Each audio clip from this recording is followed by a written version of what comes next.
Kanalıma hoş geldiniz arkadaşlar. Bugün patlıcan reçeli yapacağız. Burada benim 1 kilo patlıcanım var. Küçüklerinden, en ufaklarından 1 kiloyu tamamlamak için de 1-2 tane de biraz büyükleri var. İlk aşamada bir miktar suyun içine 2 yemek kaşığı karbonat koyuyoruz. Ve patlıcanlarımızı kabuklarını soyuyoruz.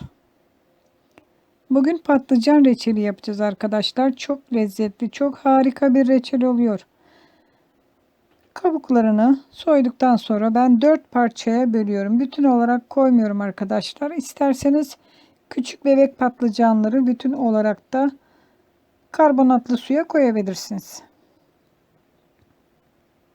Bu şekilde tüm patlıcanları hazırlıyorum.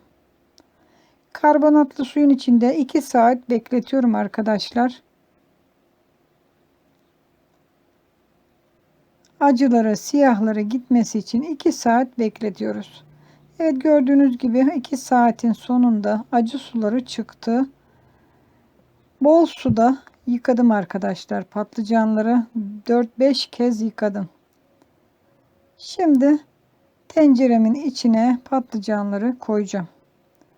Şöyle elim ile sıkarak patlıcanların sularını tenceremin içine koyuyorum.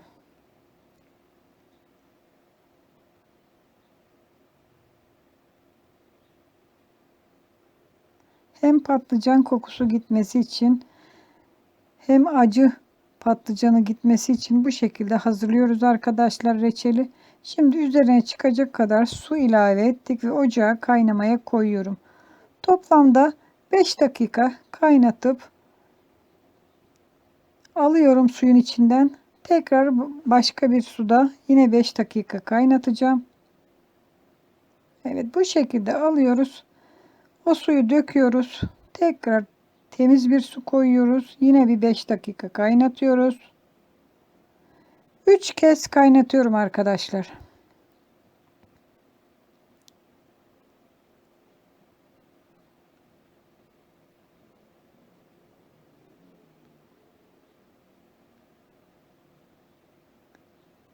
Evet. İkinci kez kaynattık. Tekrar temiz suyu döktük ve temiz su koyduk. Üçüncü kez kaynatıyoruz. Üçüncü kez bir kevgirin içine alacağım patlıcanları. 3 kez kaynattık arkadaşlar. Tamamen acıları patlıcanlarımızın gitti. Şöyle biraz üstlerinden bastırıyorum ki sulara çıksın. Evet, şu anda patlıcanlarımız hazır oldu. Şimdi reçelimizi hazırlamaya başlıyoruz arkadaşlar. Tenceremizin içine 4 su bardağı toz şekeri ilave ediyorum. Üzerine 3 su bardağı su koyacağım. Suyu az koymamın sebebi çabuk koyu olması için şerbetimin. Evet, 3 su bardağı su yeterli olacaktır. Şöyle üzerinde biriken köpükleri alıyoruz. Her zaman yaptığımız gibi reçellerde yarım limon suyu sıkıyoruz. Biraz koyu bir şerbet olmasını sağladıktan sonra patlıcanları içine döküyoruz arkadaşlar. Şerbetimizi biraz koyulduktan sonra patlıcanları içine döktük. Evet, patlıcanlarımızı şimdi kaynatıyoruz. Ne kadar? Tahminen yarım saat kaynatacağız arkadaşlar. Şerbeti tamamen patlıcanlar içine çekene kadar kaynatacağız. Az kaynatmayın. Patlıcan kokusu ağzınıza gelir. Şerbeti içine çekmesini sağlayın. Bir yarım saat kaynatın. 15 dakikanın sonunda bir paket vanilya döküyorum. Kokusun gitmesi için zaten bayağı bir gitmişti kokusu. Bir paket de vanilya döküyorum.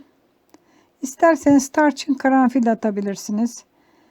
Yarım su bardağı kup su bardağıyla birlikte ceviz, kırılmış ceviz içi döküyorum. Bu ceviz içi muhteşem bir lezzet veriyor arkadaşlar. Şöyle ceviz içini de kattık. Şimdi ceviz içinle beraber yine kaynatmaya devam ediyoruz. Dediğim gibi bir yarım saat kaynaması gerek. Şerbeti tamamen patlıcanlar içine çekmesi için. Şerbetimiz gördüğünüz gibi azaldı. Patlıcanlarımız tombik tombik olmaya başladı. Bu da şerbeti içine çektiğini gösterir. Bir çay kaşığı kadar tereyağı ya da margarin hangisi varsa evinizde onu ilave ediyoruz. Bu da parlaklık vermesi için. Bazı arkadaşlar istemiyor. İstemeyen koymayabilir arkadaşlar. İlla şart değil. Evet. Patlıcanlarımızı ocaktan aldık.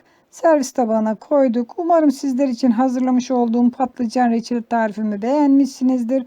Tariflerimi beğeniyorsanız beğen tuşuna, kanalıma abone olmadıysanız abone ol tuşuna basmayı unutmayın.